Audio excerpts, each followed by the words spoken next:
Well, good night, my friends, and welcome to Honovi Global Network. Tonight, we have a lot to unpack. There is peace in the Middle East once more, a ceasefire between Israel and Iran. And there was much talk when this war started about what it means to be Jewish. Well, tonight, we are going to add a lot of clarity to all the discussions, and we are going to point out where a lot of it's a bunch of hogwash. But stay tuned for tonight's show where clarity and accountability is the order of the day.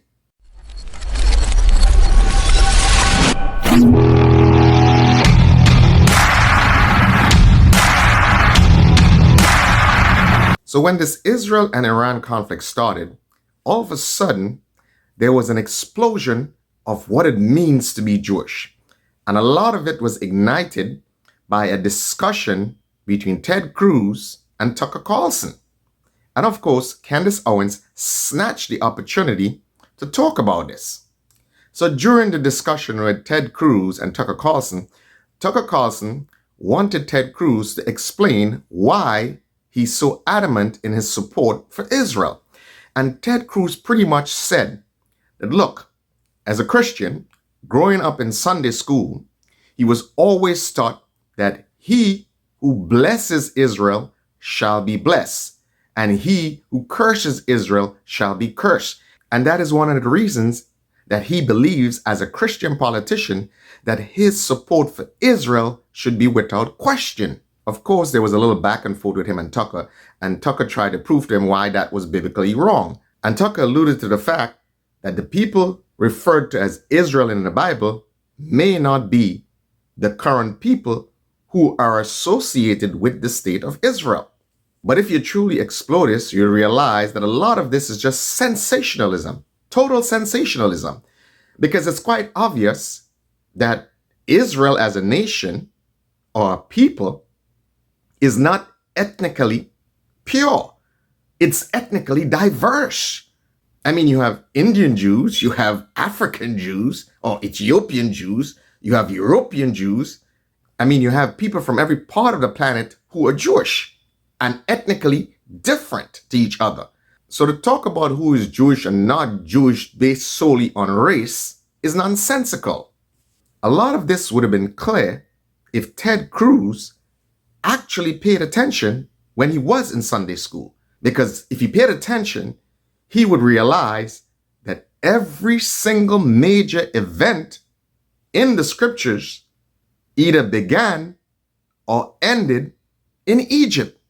And the last time we checked, Egypt is in Africa. And everyone knows and understands and will accept that a major part of Jewish history is embedded with the history of Egypt. So for Ted Cruz to delve into some sort of theological justification as to the reason why he supports the current modern state of Israel is just totally a bunch of hogwash. Now, for him, it may be expedient to do so. For him, it may be wise to do so because, of course, he receives a lot of support. And that's understandable. That is what politicians do. But Ted Cruz, like many politicians do, not just in America, but around the world, is dependent on the ignorance. And I'm talking about ignorance in terms of lack of knowledge and research by the mass of people to justify what he's saying. But if you're dealing with Tucker, and you know Tucker is going to bring his facts, and Tucker is going to tear it apart, you should know you don't open up that can of worms. Growing up in Sunday school, I was taught from the Bible, those who bless Israel will be blessed, and those who curse Israel will be cursed. So you're quoting a Bible phrase. You don't have context for it, and you don't know where in the Bible it is, but that's like your theology? I'm confused. What does that even mean? Tucker. I'm a Christian. I want to know what you're talking about. Okay. So let's explore this a little bit from a geographical perspective. Just to show that Jewish people are ethnically diverse and geographically diverse, we can start from the beginning. And we can start with Abraham. Abraham was not from Israel. Abraham actually was from the city of Ur, which actually was in Mesopotamia, modern-day Iraq and parts of Iran. And the very first story where Abraham left among the Chaldeans and went where? He went into Egypt for sustenance. And then we all know, if we went to Sunday school, about the story of Sarah and Abraham. And of course, let me be very clear, we're not talking about modern day Egypt, which has been Arabized. I mean, modern day Egypt is relatively, historically speaking, recent. Much of the construct of what is Egypt right now began in 639, 642 AD with the conquest, the Islamic conquest of Egypt by the Rashidun Caliphate. And of course, we all know about the dispersion of the Jewish people into the diaspora and in Europe and all over the place. So I say all of this to say that the Jewish people are not a race, but a collection of people from ethnically diverse backgrounds. So for Tucker Carlson and for Candace Owens to talk about the Jewish race like if they're talking about Eurocentric Jews or American Jews, it doesn't make any sense. And for Ted Cruz to try to use a theological basis to justify political decisions, he ends up almost making a fool of himself. And of course, for the miseducated and the people who depend solely on mainstream news, propagandist news, for their source of information, they will be totally misguided and lost. And like many things in this world right now, especially intellectual discourse, it gets hijacked and given a Eurocentric mask. So everything is discussed from a Eurocentric point of view. But for many of us who know better, we know better. So it's understandable that Jewish current events and Jewish history would be more or less discussed from a Eurocentric view. And this really is not essentially a racial problem. This is more or less a money issue and a question of who got there first. So of course, the people who got there first, who were able to set up the initial institutions, will have more of a say and more of a control of power. The people who come subsequently will, in some respects, have to struggle to establish themselves within the society that was created by the people who came first. That is just understandable. So there's that with Tucker, Ted Cruz, and Candace. It's over. It's a non-issue. It is obvious Ted Cruz embarrassed himself, Tucker punks, and of course, Candace Owens was more than happy to come and scoop up the remains. He's attacking, of all people, Tucker Carlson. How did you respond to Tucker Carlson criticizing you, saying that you were complicit in the war? I don't know what Tucker Carlson is saying. Let him go get a television network and say it so that people listen. And quickly, I guess he's kind of trying to take a dig at Tucker Carlson, even though Tucker never took a dig at him. Obviously, we'd like to see a regime change, at least I would, in Iran, just as I would like to see in Iraq. So fast forward. 12 days of war, serious exchanges between Israel and Iran, both realizing, look, this can go really bad really quickly. Let's just have some sort of limited war and try to settle this. The only reason they're both suing for peace is because they both figured it's in their best interest not to continue warring. No one stops a war or ceases fire unless it's actually in their best interest to do so and figures, hey, you know what? I don't really have an advantage over the other guy. So guess what? Let's make peace.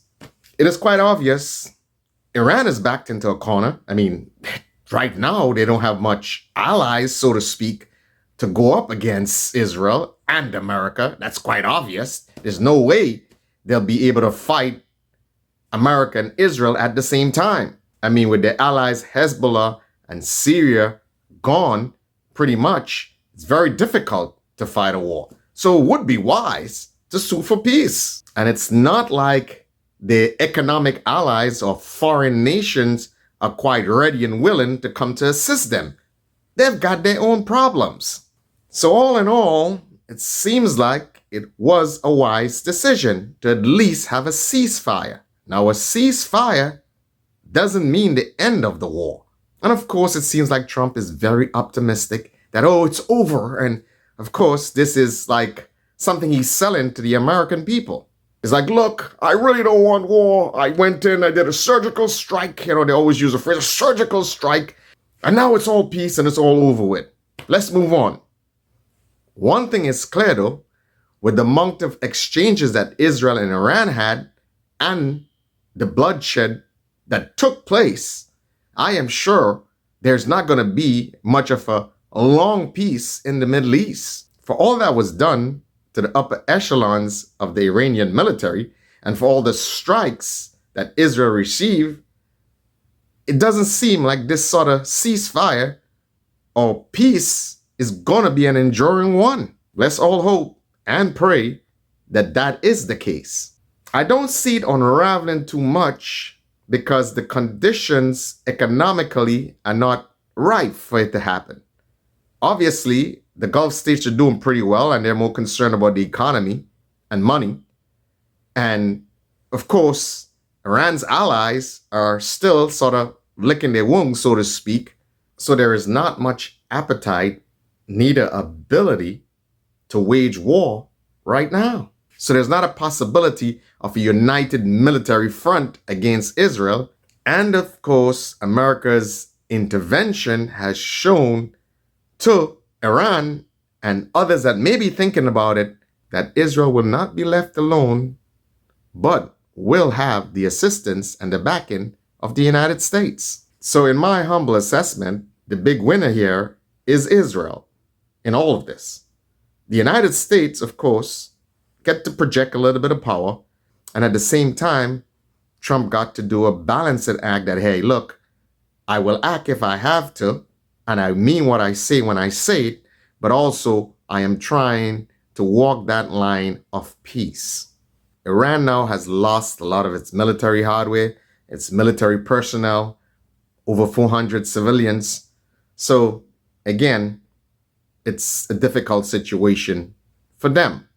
So, as I said, Israel, the big winner here. And I know Bibi may be a controversial figure, and a lot of people may feel certain ways about him. But from a purely militaristic and strategic perspective, one may say he was able to erode the support around Iran. And then after he had done that, he was able to go and directly attack Iran. So strategically, militarily, may show him to be a very shrewd strategist. Albeit some may say his means and methods are extremely brutal. One thing I do believe, though, that in all of this may in some respects offer some sort of off-ramp, hopefully, for the Israel-Hamas conflict.